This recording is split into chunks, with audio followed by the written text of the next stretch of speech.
নমস্কার বন্ধু, আমার চ্যানেলে সকলকে আনছি স্বাগতম। আজকের ব্লগটা আরম্ভ করছি এখান থেকে। সোনু চলে গেছে ড্রয়িং ক্লাস, আপনাদের দাদা নিয়ে চলে গেছে। এদিকে এই যে সকালবেলার বিছানাটা তোলা হয়নি, ওই রকমই পড়ে আছে। ওদিকে আমার চান পুজো সমস্ত কিছু কমপ্লিট। আর যেহেতু কাল থেকে সমস্ত কিছু গুছিয়ে গেছে রেখেছিলাম, তখন আমি এবার চলে যাব সোজা রান্না করে। একটুখানি চা গরম করছি, চাটা গরম করে খাবো, তারপরে রান্নাবান্নার দিকে এগোবো। মা এখানটা বসে আছে, নুন আর হলুদ সব মাখিয়ে দিয়েছে ওই ভাজাগুলোতে। সকালবেলায় সমস্ত কিছু বের করে রেখে নিয়ে যেগুলো সব ছড়িয়ে ছিটিয়ে আছে। এই যে পটল চিংড়ি হবে, আমরা চাটনি, এটা হবে রাইসের জন্য, এটা হবে সবজিটা, মানে ওই ঝুড়ো আলু ভাজা, এদিকে আছে বেগুন ভাজা, পটল ভাজা, বিনস ভাজা, কুমড়ো ভাজা, এটা হবে বেগুনি। আর সকালবেলায় তো মাছ বের করে রেখেছি, চিংড়ি মাছ ওইখানে আছে সব। এটা হচ্ছে দুধ, ডিপ ফ্রিজে ছিল। আর আপনাদের দাদা তো কালকে সব নিয়ে এসছে, শুনো যেগুলো লিস্ট পাঠিয়েছিল। লিস্ট মানে ওই বলেছিল সন্দেশ, রসগোল্লা, কাঁচা আমের রসগোল্লা, মিষ্টি দই, আর Kurkure, Lay's, Sprite, mango Frooti, KitKat, Dairy Milk, 5 star, Milkybar, Gems, মানে যা ছিল আইসক্রিম সব লিস্ট পাঠিয়েছিল। আপনাদের দাদা পুরো নিয়ে চলে এসছে। আর আমি সেগুলো সমস্ত কিছু কালকে রেখে দিয়েছিলাম। তো ওগুলো যখন থালা সাজাবো তখনই দেবো। চলুন আপাতত এখানে আগে চাটা খেয়ে নিই, তারপরে রান্না করবো। উনুনে ভাতটা বসিয়ে দেবো, আর এদিকে সমস্ত কিছু রান্না করবো। এই সমস্ত কিছু আমি আপনাদের দাদা ওপর থাকলে আমার অতটা টেনশন নেই, ও আমার সাথে হেল্প করবে। আমার বলছে আসার সময় চিকেনটা সোজা নিয়ে আসবে। আর মাকে শুধু বলেছি, মা তুমি শুধু পায়েসটা রান্না করবে। মা ওই স্টোভে পায়েসটা রান্না করবে, ওই দুটো উনুন পেয়ে যাব, হয়ে যাবে। চলুন তাহলে আগে চাটা খেয়ে তারপরে রান্নাবান্না দিকে এগোবো। এই যে মাকে আজ থেকে আলাদা করে দিয়েছি, এখানে সব দিয়ে দিয়েছি। মা আজ থেকে নিজের হাতেই সব একা রান্না বান্না করে খাবে। ওই জন্য মাকে এই যে স্টোভ, হাঁড়ি, চামচ সব দিয়ে দিয়েছি। আমরা গ্যাসে রান্না করে খাবো, মা স্টোভে রান্না করে খাবে। এটাকে নিয়ে কেউ কোনো বাজে কমেন্টস করবেন না, আমি জাস্ট এটা একটা মানে এমনি ইয়ার্কির জন্য বললাম। মা এখানে পায়েসটা রান্না করছে, ঠিক আছে? এবার অনেকে তো আছে আবার বাজে বাজে সব কমেন্টস করে, কোনো রকম যেন কমেন্টস না আসে। আমি এটা এমনি ইয়ার্কিতে একটা বলেছি। মা ওই পায়েসটা এখানে রান্না করছে, ওদিকে আমি তরকারিগুলো রান্না করব। সেই কারণে মা বললো যে স্টোভটা তাহলে এই দিকটা দিয়ে দে, এক সাইডে বসলে আমার সুবিধা হবে।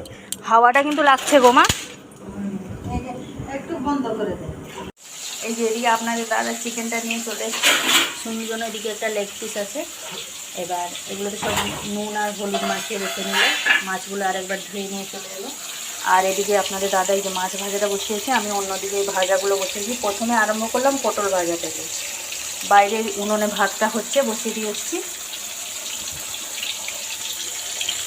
এবার বেগুনির জন্য ব্যাটারটা তৈরি করব।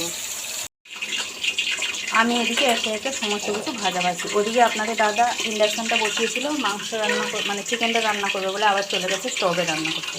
মাছটা ভাজা হয়ে গেছে, মাছের মাথাটা হচ্ছে। এদিকে ঝুড়ো আলু ভাজাটা করছি আমি, বাদামটা ভিজিয়ে নিয়েছি আগে থেকে।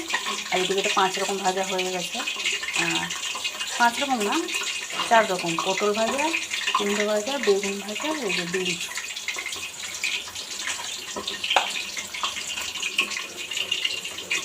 অনেক কিছু এখন বাকি রান্নাবান্না করতে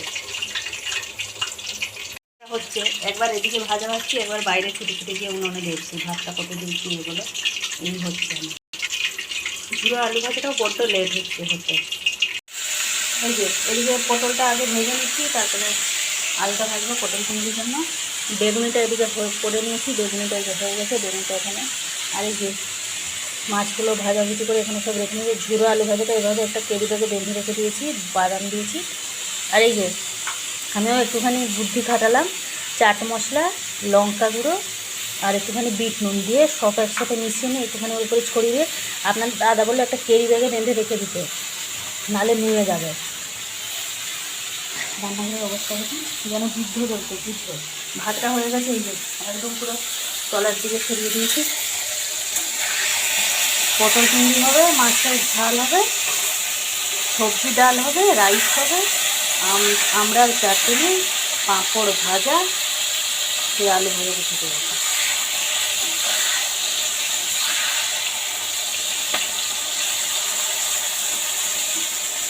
পটল আলুটা ওই দিকে তুলে নিয়ে এইদিকে মাছের ঝালটা বসিয়ে দিই। 1 ঘন্টা মনে লাগবে শুধু মাছের মাথাটা ভাজতে। মাথা শুধু সকাল থেকে মেজেই যাচ্ছে। ওদিকে আপনাদের দাদা তো একদম রেগে পুরো ক্যাং করছে, তোকে মাছতে হবে না, তুই রেখে দে। এদিকে আপনাদের দাদা চিকেনটা করে নিয়েছে। চিকেনটা আজকে একদম কষা কষাই হয়েছে, 1 ফোঁটাও চিকেনে জল দেওয়া হয়নি। যেটা গোলানো হয়েছিল, যতটা চিকেনের থেকে জল বেরোচ্ছে সেই জলেই চিকেনটা কষা হয়েছে। আমি বললাম কষা করে, যেহেতু রাইস হচ্ছে চিকেন কষাটা খেতে ভালো লাগবে। এদিকে আমার এই যে মাছের ঝালও হয়ে গেছে, প্লাস আমার এদিকে পটল চিংড়িও হয়ে গেছে। এবার শুধু বাকি থাকলো চাটনি, রাইস আর হচ্ছে সবজি ডাল। এদিকে যে আপনাদের দাদা আছে মশলাগুলো সব ভেজে নিয়েছিল, এটা এখন গুঁড়ো করা হবে। এর মধ্যে আছে মৌরি, জিরে, গোটা ধনিয়া আর হচ্ছে শুকনো লঙ্কা, যেটা চাটনিতে দেওয়া হবে। রান্নাঘরটা যা অবস্থা হয়েছিল, আমার তো একদম সে নিঃশ্বাস বন্ধ হয়ে যাওয়ার খাপ মতন হয়ে গেছে। সেই জন্য আর জানেন তো প্রায় সবাই, আমার একটুখানি মানে গুছিয়ে রাখিনি রান্না করতে আমার খুবই ভালো লাগে। এখানে জিনিসপত্র ছড়িয়ে থাকলে আমার ভালো লাগে না। সেই জন্য প্রথম ভাবলাম রান্নাঘরটা গুছিয়ে নিই, তারপরে শান্তি মনে রান্না করবো। মাঝখানে গেছিলাম আমার ঘরে বিছানাটা তুলে ঝেড়ে গুছিয়ে পরিষ্কার করে ঘর দোর ঝাঁট দিয়ে পরিষ্কার করে চলে এলাম রান্নাঘরে। এসে যে জায়গার মতো জিনিসপত্র সব রেখে দিলাম মানে হচ্ছে পাশনিটাকে গুছিয়ে গেছে রেখে দিয়ে নিচেটা সব কিছু রেখে দিয়ে বসালাম। এখানে গ্যাসের কাজটা পরিষ্কার করে নিয়ে বসালাম সবজি ডালটা বসিয়ে দিলাম। তো প্রথমে গাজর আর এই বিনসটা একটুখানি ভেজে নিচ্ছি, তারপরে ডালটা ভেজে নিয়ে প্রেসার কুকারে দিয়ে দেবো নুন, হলুদ আর একটুখানি লঙ্কা গুঁড়ো দিয়ে। আর ওইদিকে মশলাটা ভেজে দিয়েছে আপনাদের দাদা, ওটা গ্রাইন্ড করবো, ওইটুকুনি সময় আর হচ্ছে না। সবজি ডালটা বসিয়ে দিয়ে অন্য একদিকে বসিয়ে দেবো চাটনি বসানোর আগে ভাবছি ওগুলো সব ভেজে নেবে। দেখা যাক কত দূর কী হচ্ছে। রাইসের চালটাও ভিজিয়ে রাখতে হবে। চাটনিটা হয়ে গেছে, চাটনিটা নামিয়ে রেখে নিয়েছি। এদিকে কাজু কিশমিশটা ভেজে নিলাম রাইসের জন্য। এদিকে ভেজে নিচ্ছি হচ্ছে বিনস, ক্যাপসিকাম আর গাজর একসাথে ভেজে নিলাম। এদিকে রাইসের জন্য জলটাও বসিয়ে দিয়েছি। জলের মধ্যে দিয়ে দিচ্ছি সামান্য একটু তেল, গোটা গরম মশলা, তেজপাতা। সবজি ডালটার জন্য এদিকে এই যে সেদ্ধ করে নিয়েছি, শুধু সাঁতলানো বাকি আছে। এই যে চাটনিটা হয়ে গেছে, আমড়ার চাটনি, টক মিষ্টি চাটনি। রাইসটা হবে, পাঁপড়টা ভাজবো আর ওই ডালটা ফাঁকলে নিলেই ব্যাস রান্নাবান্না রেডি।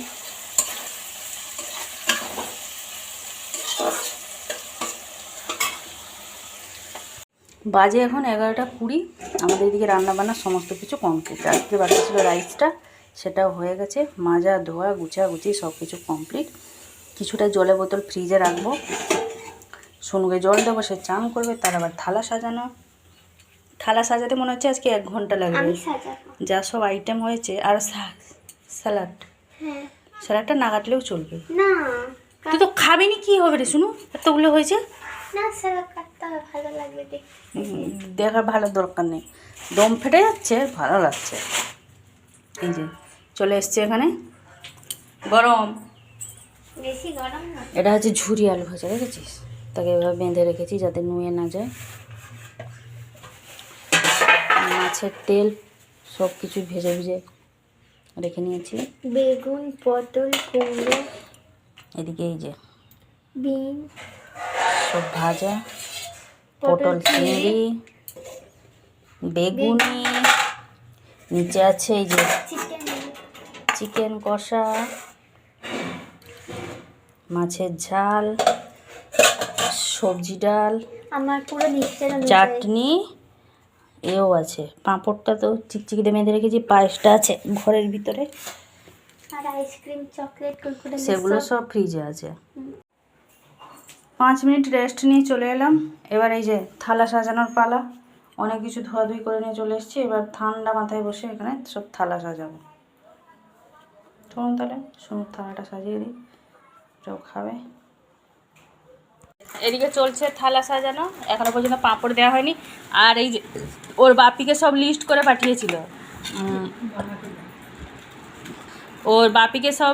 পাঠিয়েছিল, এই যে লিস্ট অনুযায়ী লিস্টটা আনতে গেছে ঘরের ভিতরে, দেখবে এখানে মিলে যে সব কিছু মিলেছে কি না মিলেনি। এসব এই যে থালা সাজানো চলছে। বাপিকে বলেছে, বাপিও নিয়ে এসছে একদম, মেয়ে খাক চাই না খাক ভর্তি করে নিয়ে এসছে।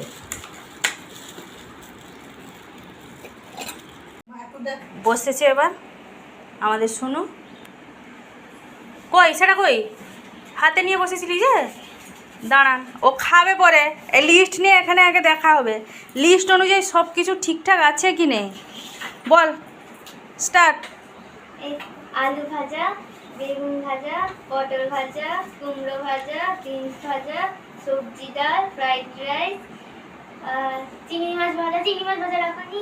না ওটা ভুলে গেছি, যেটা বাদ সেটা আমি তুলে নেবো, এখানে ওই জন্য দাঁড়িয়ে আছি, তুই বল। মাছ ভাজা, তারপরে পটল চিংড়ি, মাছের ঝোল, মাছের মাথা, মাংস কষা, চাটনি, পাঁপড়, পায়েস, সন্দেশ, রসগোল্লা, কাঁচা আমের রসগোল্লা, রসমালাই। রসমালাই আননি? না তো ও হ্যাঁ, আমি লিখতে ভুলে গেছি। আচ্ছা ঠিক আছে, ওটা বাদ পড়ে গেছে। তারপরে মিষ্টি দই, dairy milk, KitKat, 5 star, James, mango Frooti, less, Kurkure, ice cream, pastry, Sprite. হ্যাঁ সব ঠিকঠাক আছে তো। হ্যাঁ। কোনটা বাড়তি আইটেম বল, সেটা আমি এখানে পাস করে তুলে নেবো। কোনটা বাড়তি আইটেম? বাড়তিতে কিছু নেই। কিছু নেই তো? আচ্ছা বাদ পড়ে গেছে কিন্তু বাড়তি নেই। ঝুড়ো আলু ভাজা ও হ্যাঁ, ওটা বাড়তি। দে, ওটা দে, ওটা আমি নিয়ে চলে যাই। এখানে সব মিলিয়ে না হলো লিস্টে। বসে আছো চুপচাপ। কোনটাতে খাবো বুঝতে পারছি না। হ্যাঁ কোনটাতে খাবো বুঝতে পারছি না। কে তুই তো বলেছিলি 36 রকম যেরকম হয় বেশি হয় যেন কম না হয়, আবার এতগুলো আইটেম দেখে কনফিউজ এখন কোনটাতে পড়েছে, কোনটা বাদ দিয়ে খাবো কোনটা খাবো না, তাই তো? যেটা ভালো লাগছে সেটাই খাও তুমি। আমি তো জানি তুমি সব খাবে না, যেটা ভালো লাগছে যেরকম ভালো লাগছে সেরকম খাও। ওটা মাছের মাথা খাও, যেটা ভালো লাগছে যতটা ভালো লাগছে ততটা খাও।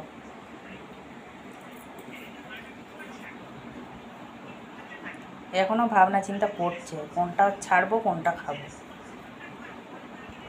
বিনস ভাজাটা খেলো। বাজে এখন বিকালের 5টা। আমি একটুখানি ঘুমিয়ে পড়েছিলাম।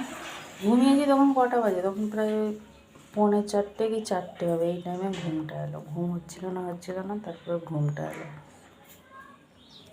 আর এদিকে দুপুরবেলা সমস্ত খাওয়া দাওয়া কমপ্লিট করে এই যে অনেক বাসন কুসন ছিল, সব তরকারি পত্র গিয়ে সব ওই ফ্রিজের মধ্যে গুছিয়ে গাছিয়ে রেখে, রান্না গুছিয়ে পরিষ্কার করে রেখে আমি গেছিলাম রান্নাঘরে। যা অবস্থা ছিল, মানে পা ফেলার মতন জায়গা ছিল না।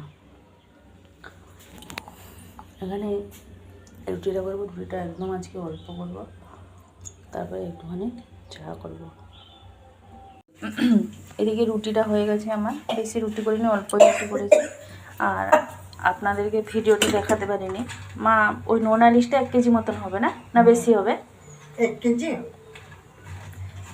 1 কেজি মতন একটা নোনা ইলিশ আপনাদের দাদা নিয়ে এসেছিলো। এখানে মা এই যে ভেজে দিচ্ছে, মা ছোটো ছোটো টুকরো করে কেটে দিয়েছে। আমি এখানে সব বেছে রেখেছিলাম নিয়ে যাবে বলে, ওখানে মা এদিকে ভেজে দিচ্ছে ওকে। মানে সারা সপ্তাহের জন্য দিয়ে দেওয়া হয়েছে, আর একটা কৌটোতে রেখে দিয়েছি। এই যে আমাদের জানেন তো ইন্ডিয়ান, এই মানে ইন্ডিয়ান যে যত সব আছে মহিলারা, তাদের এই একটা হচ্ছে মানে অভ্যাস, যে বাড়িতে ভালো ভালো দামি দামি কৌটো তারা রাখে না। কোথায় গ্লুকন্ডি কৌটো, আইসক্রিমের কৌটো, হরলিক্সের কৌটো, এই সমস্ত কিছুতে রাখতে ওরা ভালোবাসে। যেরকম আমি নোনা জিনিসগুলো ওর মধ্যেই রেখে দিয়েছি, আর যেগুলো ভাজা হবে সেগুলো একটা আলাদা কৌটোতে রেখেছিলাম। মা এদিকে ধুয়ে পরিষ্কার করে নিয়ে চলে এসছে, শুকনো লঙ্কাটা ভাজছে, এরপরে এই যে নোনা জিনিসটা ভাজবে। ভাজা হয়ে গেলে একটা কৌটোতে ভরে আমি দিয়ে দেবো, নিয়ে যাবে আপনার দাদা, নিয়ে যাবে। ওখানে ওর খাওয়া দাওয়ার প্রচণ্ড অসুবিধা হচ্ছে। ক্যান্টিন ব্যাপারটা জানেন তো, যেদিন যেরকম পাচ্ছে সেদিন সেরকম রান্না করে দিয়েছে। ইদানিং গরমের জন্য প্রায় দিন ওই ডাল আর মানে আলু সেদ্ধ হচ্ছে, সেই কারণে ভেজে দেওয়া কথা। আমারটা এই ছোট যে ছিল। বেজে গেছে 7:50। ও যেহেতু 52তে হয়েছিল ওই জন্যই কেকটাকে নিয়ে এখানে দাঁড়িয়ে আছে। 52 হলেই তারপরে কেকটা কাটবে।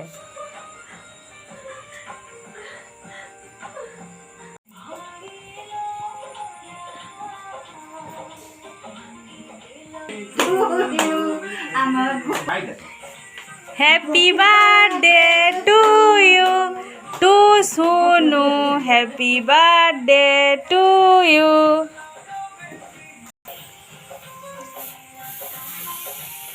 Happy birthday to you to Sonu, happy birthday to you.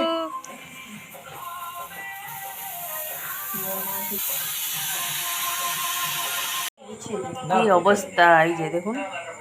এবার এগুলো সব এখন পরিষ্কার করবে শুনু। 100 টাকা দিয়েছে তার দাদু, ওইটাই দেখাচ্ছে। কে দিল? কানু।